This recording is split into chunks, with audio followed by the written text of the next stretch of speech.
Any discussion that you have about pretender threats and claimants to the throne under Henry VII, you must link it back to security.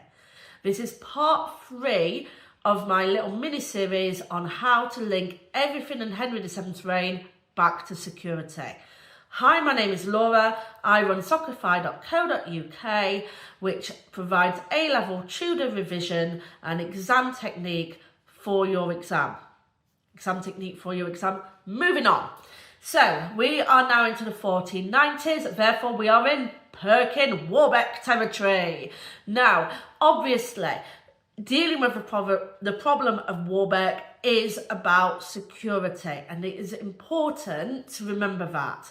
So we need to think about how, in the early 1490s, Henry's foreign policy was more reactive than proactive. He was having to deal with the messy Breton crisis and his kind of obligations to Brittany to support them.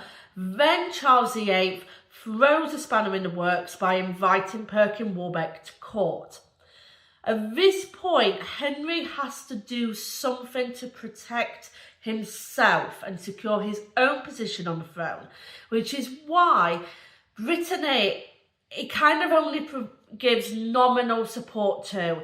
It's like a pat on the back when actually they need an army. He does send an army, but they have to pay for it, and he doesn't really do much with the army.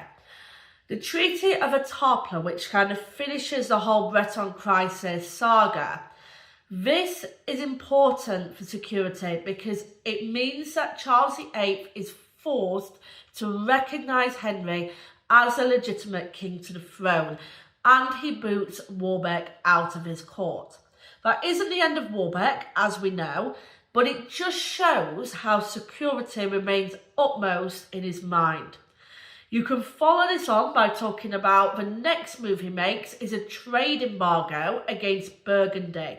He sacrifices strong economic relations with his main trading partner in Europe in order to put pressure on the Duchy of Burgundy to stop hosting and harbouring Warbeck.